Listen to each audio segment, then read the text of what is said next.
Great to hear that perspective, because you would not have gotten it from off the Twitter feed, from the mainstream media. David, if you'd come here with us, you could have gotten yourself. Yeah, David, you were invited. You were invited. We almost shanghaied you from Miami. There's a new term called Starship as opposed to Shanghai. We're going to Shanghai you from Miami. We're going to Starship you. We're going to Starship you next time. Yeah, I'm bummed I couldn't be there, but I'm excited to see how excited you guys are. And just the point I was making is that when I was reading the mainstream media coverage of this, it was almost like ghoulish. It was like a type of glee. It was almost like an excitement that the rocket blew up, but they didn't really mention any of the things you're mentioning. I mean, from the point of view of the people who are there, it was a triumph, and it was exciting because of the data that was collected and the fact that this rocket even got off the Earth. It achieved its goal. It flew up for 4 minutes, but the media never really conveyed that. So thank you for giving us a perspective that you just would not have gotten today from the New York Times or other mainstream media. And just to add to that, just a little bit of context, this is an iterative design process with rapid improvement. This Starship had 31 engines that were made over the course of 1 year, had different tolerances, behaved unpredictably. This was far from the best Starship. The one that's going to launch in 3 months or 2 months or 4 months or 5 months or whatever it is, they've already made over 1,000 discrete improvements to it. And that was before they got all the data for today. And then there's a Starship after that and after that. So I think that's it really context. is what the mainstream media just failed to understand is the process under which a new rocket platform is deployed and how revolutionary this is. They are iterating at a speed here that I don't think people can comprehend. I mean, on this note, what's important is they don't care. They don't care, and it was a way to paint somebody who they dislike and they are threatened by in a negative light. The front page of the Wall Street Journal says SpaceX's Starship explodes shortly after launching uncrewed test flight. If you take Antonio Gracias's explanation, which was articulate and transparent and fair, and this headline, you could not be more further apart on the spectrum of the truth. Antonio just said that this is a day, this is for the audience, of which there are millions of people now. Antonio said this is the day that you look back on when we are multiplanetary as this Cambrian moment, if you will, this incredible point of innovation and human ingenuity and teamwork and sacrifice. Gavin said it as well, just giving up 5 years of your life to move in the middle of nowhere, live in an Airstream trailer. And then the Wall Street Journal, whose basically perspective is, the rocket goes boom. I mean, it was just fireworks. It was just a fireworks display, right? I sent a note to my own team today. I just said, look, please ignore the news media. Yeah. It's total BS. This is a huge success. Fake news. It's a huge success. And, we should just step back for a second and enjoy the success, because part of the problem with the news media is this is a moment that should galvanize our country.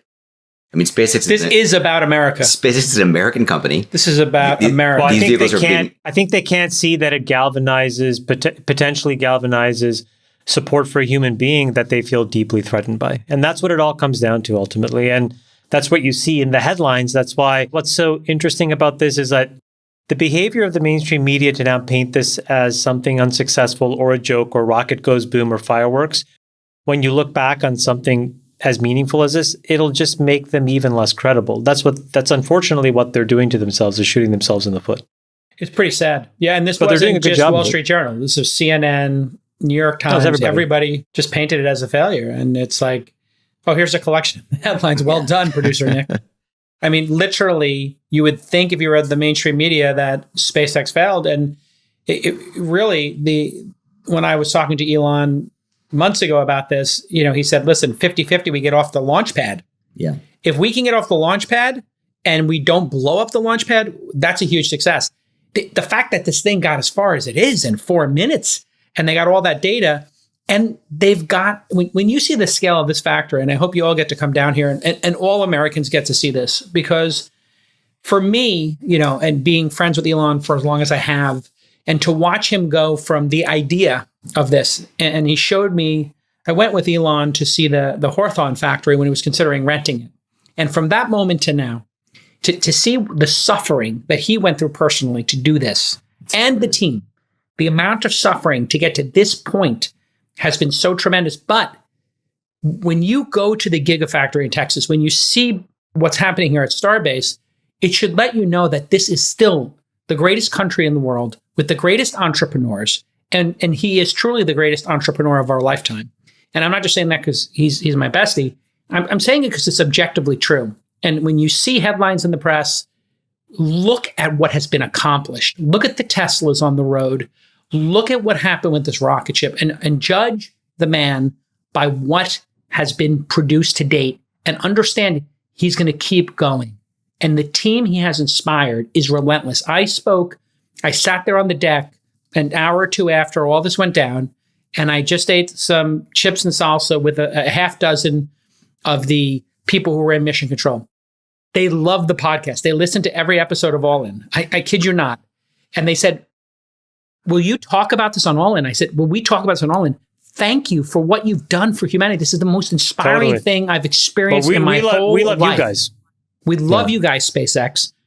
Charge ahead, be relentless as you've been, and know that despite these absolutely insignificant headlines, what you're doing is so meaningful to every American and every human on this planet. Don't stop. Go faster, go harder, be more relentless. We're all cheering and we're in awe of you. This is one topic we can all agree on. This is something that can galvanize America. This should be a moment of inspiration. We are leading the world again. Yes. We're leading the world in the space race again. We're going to be on the moon. We're going to be on Mars. What about Uranus? Well, Freeberg keeps asking. Antonio, give me a hug. I love you, brother. Thanks for coming on. Gavin, give me a hug over here. Love you, brother. Thanks for coming on. Yeah. Bye, guys. Thanks for coming on. See you later. Bye, guys. See you, Gavin. Bye, Antonio. That was great. I'm surprised I beat Chamath to the punch there. Yeah. Oh, no. We were all queued up. Chamath was having a moment. He was like daydreaming about the future and not thinking about the line. I was taking the number of shares of SpaceX I know and multiplying it by a billion trillion. $1 trillion per share. Good. Wow. Yeah, the rest of us are thinking about humanity, America, inspiring people. And Chamath's got his little calculator out. I'm going to have like a babushka of planes. A plane within a plane within a plane. All right, wow. Ready to ruin the moment. Make it about you. Oh my God. I did have a business question about how the Starship impacts Starlink. Very simple. There's a graphic online you can find on the SpaceX YouTube channel, and they show the Starship, and it literally looks like a goddamn Pez dispenser shooting out the next version of Starlink. And these are, I don't want to speak about any specifics, but you can watch it spit them out. You can put out more, and they're obviously going to be more powerful. And if you have seen the size of the satellite, I have Starlink at both houses, the ski house and my main house, as a backup. It's getting scary how good it is. And if you look at the size of them, and I don't want to speak about any future products. It's not my place. But if you see the size getting smaller, there's one or two things that we all know about technology. Cheaper, faster, better, smaller. I would just say, if you're a fan of Starlink, just keep those words in mind. Yeah. It's going to be pretty amazing what Starlink's going to be able to do. Yeah, I thought that, maybe I read this somewhere, that Starship can carry 600 plus satellites, whereas the previous top-of-the-line rocket, the Falcon 9, could only carry, was it like 50 or something? Or yeah, I think maybe a little less. Yeah, there's like 30, 40. So you're talking about 20 times the number of satellites can go up. And at a lower expense. Yeah. And I guess SpaceX has gotten permission from the FCC to put up about 12,000 Starlink satellites. So you could do that, with, I guess, just 20 missions. The big disruption is going to happen by the end of 2026 because this next generation set of licenses, spectrum licenses that the FCC sold, came with a condition that you had to launch satellite capacity by the end of 2026, I think. Otherwise, you lose it. Or you have to do your first launch, I think, by the end of 2020. The point is that the only company that actually has the capability to build and to launch is SpaceX. So they have a complete monopoly. And because they're advantaging their own solution, it puts everybody else behind the eight ball. So